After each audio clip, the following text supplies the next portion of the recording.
Hey, it's Craig Gross, and thanks again for joining us today on Sex in the Digital Age. Today, I'm going to be talking about pornography and the effects that it has on your brain. This is kind of some heavy-duty stuff, and I'm going to be joined by my friend Stephen Luff from the Faith and Sex Center. He's a lot smarter than I am. He's studied this stuff. He's got his degree, his counseling degree. He's marriage and family counselor, as well as the author of a book called Pure Eyes. So I want you to watch, though, this video before we kick this off on the human brain to get a little bit more of an understanding on what's going on inside your head.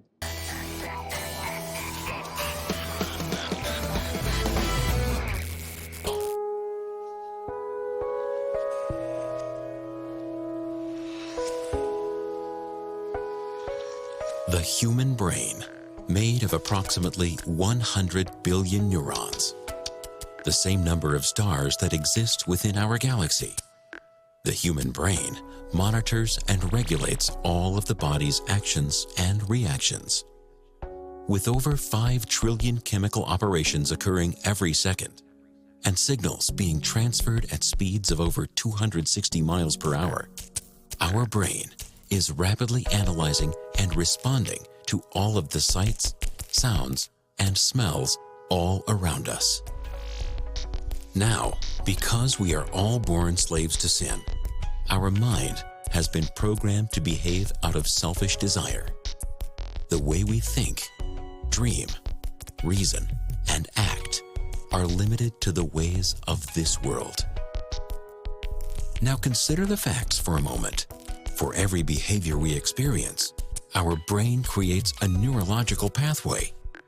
As behaviors are repeated, those pathways become increasingly more stable. Think of it this way. A single behavior maps out a dirt road in your brain, creating a basic pathway for your thoughts to travel. But as you repeat behaviors, your brain builds a highway, allowing for an increased volume and frequency of thoughts to move about, resulting in your day-to-day actions. In order to change our behavior, we must reprogram our brain.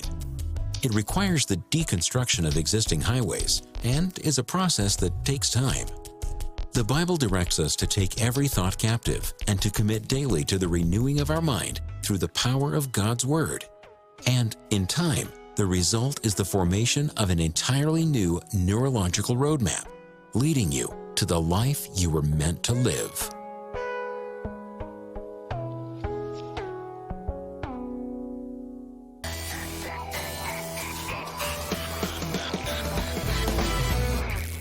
Struggling with lust, porn? Is your marriage in trouble? Get free and stay free with expert advice and uniquely designed courses by XXX Church. You can access these at a fraction of the cost of conventional counseling programs. In addition, we have partnered with XXX Church to give you a further 20% discount. Go to our website to receive your discount code today. Visit god.tv/sex.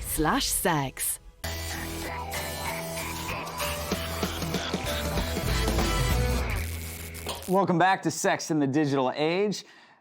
We're talking about porn and the brain. I'm joined by my friend Stephen Luff. Thanks, Stephen, for making the trip out here with me. For those that might not know you or have heard of you, tell me just a little bit about you, because I could tell that story, but it might be more. So I got hooked up with you about 10 years ago because I was excited about your ministry and the work that you guys were doing.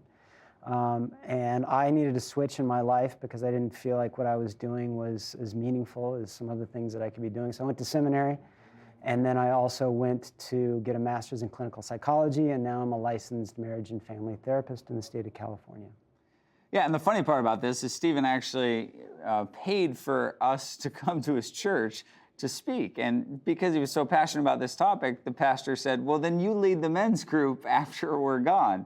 And you're still leading that men's group. 9 years later, yeah. But Stephen's a learner, and so instead of just winging it, decided to jump full circle into this stuff. So, yeah, so we watched that video about the brain. And so just a lot of people, I've heard it before, and we've talked about it, how the rush of pornography is similar, what I've heard, is to that of crack cocaine and what it does to the brain. So walk us through that.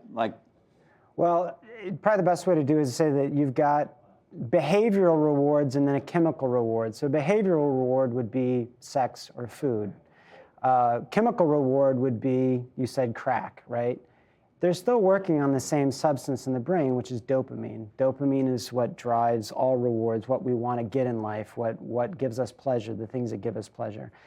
The difference between a substance, you take crack, and you get a dopamine hit that's like 10, 20 times that of a behavioral reward, such as food or sex. But it's still driven by the same neurochemical, which is dopamine. And so when you're viewing, so for those that don't even understand this, even maybe women, or obviously guys are driven more visually, but what is that doing? So when you're viewing pornography, I mean, right. Walk me through that. So the brain is driven to survive. The human body is driven to survive. And part of survival, obviously, is eating food, but also is procreation. Making babies, yeah. Sex. So dopamine gives you that sense of pleasure because the brain wants to remember everything that was involved in getting these things so that you keep going out and getting them. You eat because it's pleasurable and it keeps you alive. You have sex because it's pleasurable and we get more humans on the yeah. planet. So the species propagates itself. So when you're asking about porn, you're just responding to that which humans need to recreate the species over and over again. Yeah. And so when people say, like in the Bible, it says the renewing of your mind. And we hear this a lot from guys especially that say, hey, I've looked at porn and I have this hard drive full of images and videos in my mind. I don't even need new porn. And so for some people, they go, oh, that's a good thing because they can kind of call that up. We know, obviously, we're not recommending that at all. But what about for that guy that's watching, that's going, hey, I don't look at porn anymore, but I can't remove what's here. So you're asking, what do they do? I mean, if you're sitting there going, I don't want this, and now it's logged in, it's like on a Mac, I can just delete any file I want in my recycle bin. Into your brain. So I'm a realist. I mean, I'm a Christian, but I also am very realistic about the circumstances which we're in. I mean, existential maybe is the perspective to take. But if you did use porn to the point where it's deep in your brain, I'm sorry, but you fried your brain. The brain is plastic. There's neuroplasticity. It means that the brain can change. But I think the first thing people need to accept is that, if I've been using this since I was 12 years old, I have really wired my brain and my emotional system to be hooked up with sex. And it's going to take considerable, depends on how much time you've spent doing it, but there needs to be a commitment to not doing it. And you are going to have replaying memories. You're going to replay these things frequently. Doesn't mean that you should beat yourself up about it. It does mean that you need to stop using it, because the more you use it, the more you're going to hardwire it. The less you use it, the less hardwired it's going to be toward using porn, and it's going to be more hardwired toward spending time with your kids, playing baseball. I mean, whatever makes you excited about life, go do that. Stay away from the porn. Yeah. And so for the guy that says, I'm not married, and at least watching porn is helping me not have sex, would you say, beyond being very selfish, what's that doing to them, their future sex life? I guess this gets back to my realistic perspective. I mean, do you want to eventually have sex? Do you want to be married? And if, using porn isn't going to get you there. Going on dates might get you there, right? Going to parties or being involved in your church, being involved in community groups, that's going to get you closer to eventually being married and having sex. Sitting in a dark hole with your pants around your ankles, looking at pictures of other people having sex, that's not getting you moving toward the thing that you want in life. And that's just a very realistic perspective. What do you want, and how do you want to use a very powerful organ to get it? Because you can train your brain to do a lot of great things. And you can become very good at looking at pictures of naked people on the internet if that's what you really want to get good at doing. Yeah. And now you and I have talked a lot about this, but I think for the viewers it would be fascinating. The whole idea of change. Because obviously if you're watching this and you're going, man, I want to change, I don't want to keep, looking at this stuff, or I want to, honor my wife, I don't want to do this behind, I think ultimately we're good people that are trying to do good things, but man, this stuff has such a grip on so many people's lives. But you talk about white knuckle versus real change. So walk me through the two differences, because I think some people might go, oh yeah, I'm doing good, and you call it white knuckle, right? So explain those two terms. So something about me being a realist. I can be sort of hardline about the physiological aspects of porn use, of internet porn use, or strip clubs or prostitutes or massage parlors. You can control your behavior, and your behavior wires yourself to repeat that behavior. So I'm more like, this is reality. This is scientifically studied. There's evidence about how this stuff happens. Change. It's easy to say, just stop using it. It's very hard, as we discover, to stop using it. And then I'm still a realist, but then we get in more into the psychology of the whole thing. What is change? What does it mean to change? Why is it so hard to change? Maybe to boil it down, I mean, this is a big topic. Yeah. But my experience of working with sex addicts, or addicts in general, for the past 10 years, what it really comes down to, especially with young men, is individuation. An ability to accept that this is your own life. You may have gone through difficult, sometimes horrifying experiences as a child, abuse, neglect, whatever it may be. But change happens when you can say, stuff did happen to me. I'm going to mourn what happened to me, maybe mourn the loss of my childhood. But I have a life to live, and I can live my life if I want to live my life, and I can make choices about what I want my life to look like. And this gets back to the church. I kind of mentioned community groups and whatnot. If you are fortunate enough to access a community of people who love you unconditionally, you got to push into that, right? Especially if you came from a childhood where it was conditional love being, if you behave these ways, I'll invite you to go with me fun places. If you do these things, I will tell you that I love you. Unconditional love is, God, come on in. We're all broken. We have challenges. We have frustrations, but we want to accept you and we want to love you. You have the choice to find those environments and to live in them. And I can talk some about my Tuesday night group if you want to. Yeah, and but relating that to, the guy who's white knuckling versus the real change. What's the, for the person watching that going, okay, how do I know which one, like, am I really a part of real change, or like what would be some signs there? Well, it's a nuanced perspective perhaps, but you're in white knuckle change. Okay, this is good. You're in white knuckle change if you think you can do it on your own. Okay. That's it, I'm not doing this anymore, I'm putting the porn away, and no one needs to know, and I'm going to go out and, whatever, 3, 4, 5, 7 days later, I used again. Yeah. You can't do it alone. You have to admit that you have a problem and be able to find resources to help you. Now, if your church doesn't feel like a safe place, there are recovery groups in every city. I mean, there's small towns, it might be more difficult to find these things, to access resources, but there's Sex Addicts Anonymous, Sex and Love Addicts Anonymous, there's Codependency Anonymous, there's Alcoholics Anonymous. I mean, they're anonymous. Yeah. I mean, there are groups that are focused on trying to help people where they are.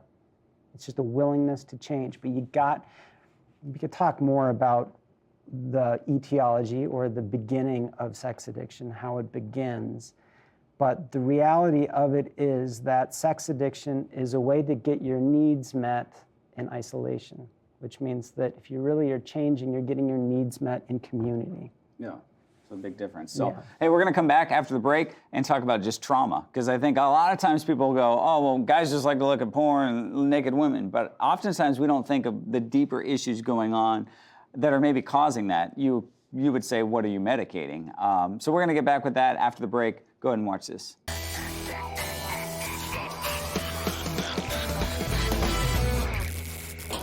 Struggling with lust, porn?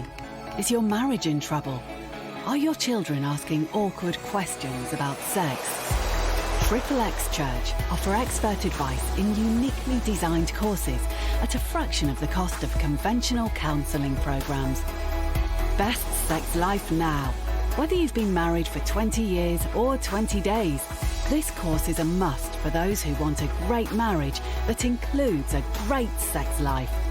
Fighting for my marriage. Go from crisis to joy in your marriage. Touchy subjects. For parents who don't know where to start in a confusing, media-saturated world, guide your kids safely into adulthood through meaningful conversations on sex, relationships, and other potentially embarrassing subjects. To accompany this series of Sex in the Digital Age, in partnership with our friends at XXX Church, we're offering you access to all X3 workshop resources at a 20% discount. Go to our website today and receive your discount code. Visit god.tv/sex.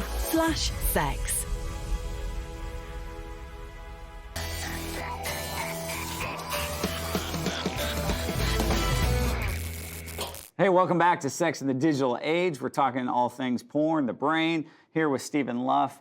And before we talk about trauma, you mentioned just sex, AA, SA, all these different types of groups. And I just also want to mention the group that you do on Tuesday night that's been going on in Los Angeles for almost 10 years now? Yeah, 9, yeah. We took basically the safe recovery group model, and we realized that a lot of cities, a lot of churches, haven't been able to offer that. And so in a world online now, we created smallgroupsonline.com, and we have 92 different groups going on every day of the week for men, for women, for pastors, a number of things. And that was all kind of started off this first group that Stephen ran. But if you're interested, you can't use that excuse anymore. Well, I don't have a community. I mean, Stephen's giving you a bunch of options locally, but if you can't find a local group in your town, I'd encourage you to jump online with us.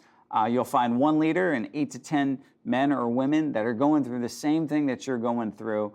And it's just this safe community that we can connect you with online. So with you running groups, obviously, for a number of years, do you find that there's something bigger going on in, obviously this is a stereotype. Some guys just, it's visual, we like this. But for the bulk of men out there, would you say there's something else that they're looking for beyond even porn? Right. So I answer this question somewhat carefully because I know in the work that I've done that when any person first starts facing their demons or stuff that went on in their childhood, it's hard. It's hard to hear. It's hard to look at. It's hard to face. So for me, just talking really clinically and baldly about how this stuff begins, I don't want to undersell the challenge and the difficulty of going through the process of change, because it's hard and it's scary. That said, to put it simply, especially with sex addiction, at a young age, emotions and sex kind of hooked up. To put it even simpler, it's as if porn is a security blanket. It's just too much. I don't want to think about it at all. I'm going to go to porn. Yeah. And I'm managing my emotions. And then it gets to the point even where I got the job. I can't believe I got this. This is really exciting. I don't know what to do with how I feel about this whole I'm going to go look at porn or go to strip clubs or hire a prostitute. And basically what you're doing is not being able to manage the basic insecurities of life, or the basic uncertainties, the basic uncertainties of life. And if I never get to this later on, in my view, the place for God in this process is not rules and regulations. It's coming up against uncertainty in life and being able to say, God's going to work this out. It's the Serenity Prayer, right? I can only control me. This is individuation. I am me. I'm working hard on figuring out who I am. I can't control what other people say, do, whether or not I got that job, whether or not my dad likes me or doesn't like me, that's them. This is me, and I can only be me. The rest is up to God, and it's going to go where it goes. Yeah. Now this, obviously from the counseling perspective, I'm just pretending I'm the spouse of somebody that's struggling with this, that's watching this. and they're going, that's nice what this guy has to say, but I'm the wife and I'm mad. And, you know, like, what would your encouragement be to the, because I've sat in your groups and I go, Stephen, how did you not pull your hair out and just yell at that guy? You know, because I'm that guy that's like, hey, some of this stuff just makes me so upset. Like, why would you do that? And you're consistently the same in your reactions to these people. But for the spouse, how do they, if they're watching this going, I know my husband's doing this, I don't think he's working hard enough, I don't even think he's engaged in a group. What are some of those maybe encouraging thoughts that you could share for the spouse, or the things that they need to look for or expect from their partner? All right, this isn't always the case across the board, but it generally is that usually when there's an addict, there's a codependent partner or spouse. Okay. So she's mad at him for acting out, sexually using porn, whatever, when the process she may need to go through, she or he, I mean, I hate to be so, you know, because it's a mixed bag these days. Yeah. We don't know who's going to be the addict and who's going to be the codependent one. But they're both in a codependent relationship. Codependent meaning, basically what I was talking about, not knowing where you end and the other person begins. And your husband, we'll just use these roles, the wife and the husband being the addict. The wife's job here is to learn to step outside of his experience. She can make choices. She can make choices on whether she feels like she needs to be his mommy, whether or not she feels like she needs to even be married to him. I mean, I'm not an advocate of divorce at all. I believe very much in marriage, but part of the addict waking up may be that the spouse says, look, I'm me, I gotta do me, and I have to ask myself whether or not I wanna be married to someone who spends hours a day looking at internet porn. And that frees him up to, sort of lands in his lap. Well, do you want to be divorced? Do you want me to go this route? Now, conversely, I know I'm being sort of sexist and picking men as the addict.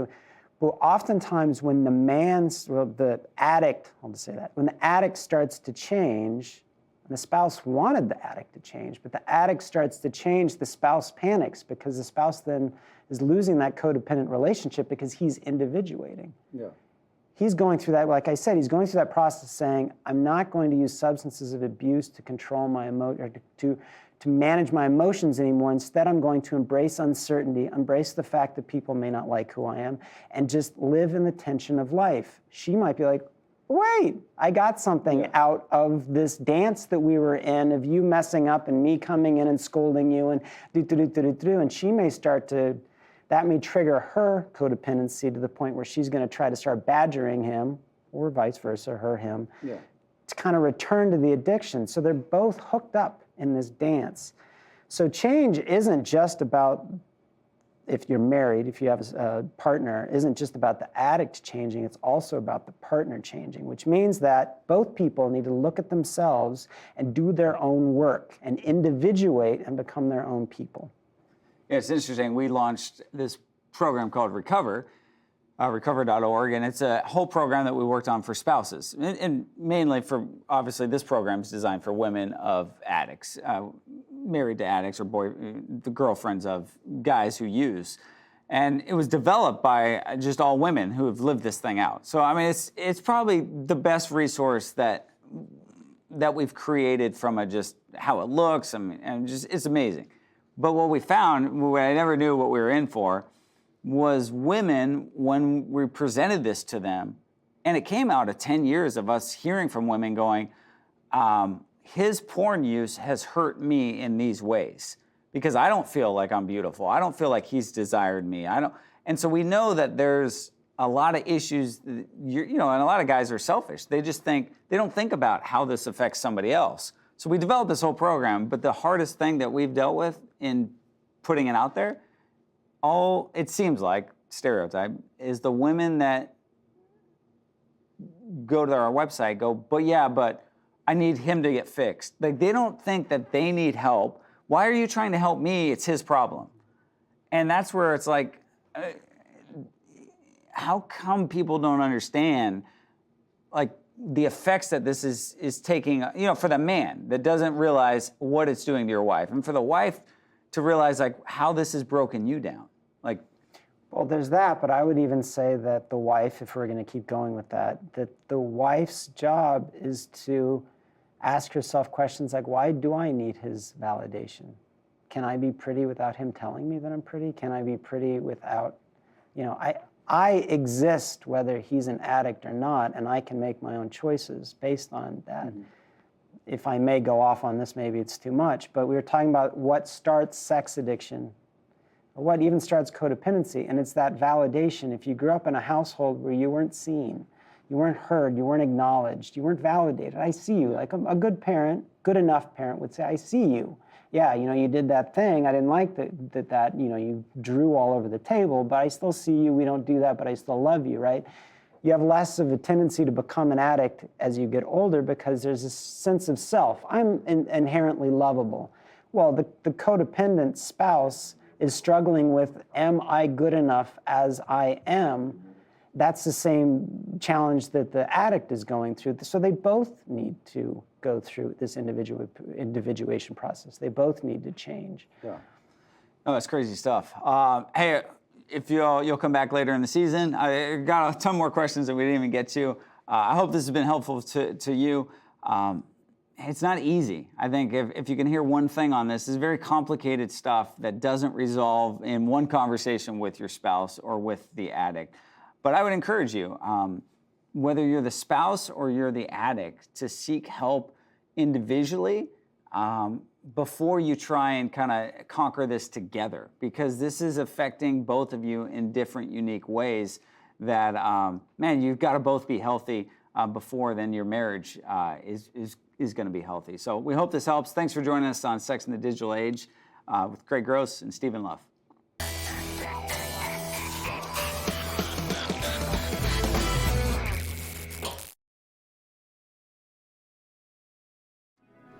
Struggling with lust, porn?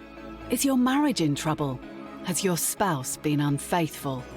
Are you struggling to stay pure, break free from a porn addiction, or simply looking for a better marriage? XXX Church offer expert advice in uniquely designed courses at a fraction of the cost of conventional counseling programs. My Pilgrimage. Break free from porn addiction.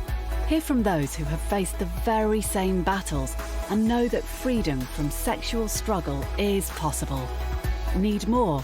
X3 Pure is the first of its kind, an online confidential streaming video solution for men dealing with sexual addiction. Recover. Has your spouse been unfaithful? Searching for answers can seem lonely and overwhelming. Connect with women who have faced the same devastation and find encouragement and lasting healing. To accompany this series of Sex in the Digital Age, in partnership with our friends at XXX Church, we're offering you access to all X3 workshop resources at a 20% discount. Go to our website today and receive your discount code. Visit god.tv/sex.